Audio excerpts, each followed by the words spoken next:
Interdental brush ব্যবহার করা খুবই জরুরি, কিন্তু কেন? চলুন এর উত্তরটি জেনে আসি।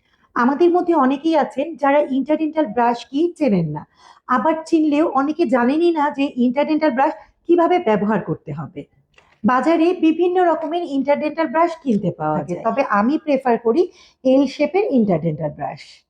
প্রথমে জেনে আসি ইন্টারডেন্টাল ব্রাশের কাজ কি এবং কোন কোন ক্ষেত্রে আমরা এই ইন্টারডেন্টাল ব্রাশ ব্যবহার করব। এই ইন্টারডেন্টাল ব্রাশ দুই দাঁতের ফাঁকে খাদ্যকণা জমতে দেয় না, যার ফলে এই আমাদের দাঁতে ক্যারিজ হওয়ার সম্ভাবনা একেবারেই কমে যায়। এই ইন্টারডেন্টাল ব্রাশ আমাদের মুখের দুর্গন্ধ দূর করতে সাহায্য করে এবং গাম ডিজিজ প্রিভেনশনেও হেল্প করে। কিছু কিছু বাচ্চা পেশেন্ট থাকে যারা দেখা যায় ডেন্টাল ক্যারিজ হয়ে গেছে কিন্তু কোনোভাবে ট্রিটমেন্ট করতে রাজি হয় না।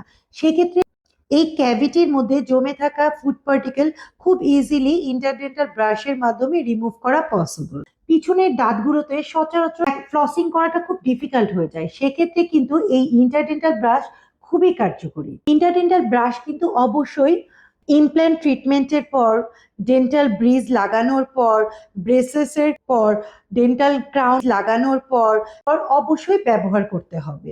অর্থোডন্টিক ট্রিটমেন্টের ক্ষেত্রে প্রতিবার খাবারের পর কিন্তু এই ইন্টারডেন্টাল ব্রাশ দিয়ে ব্রেসেস পরিষ্কার করতে হবে।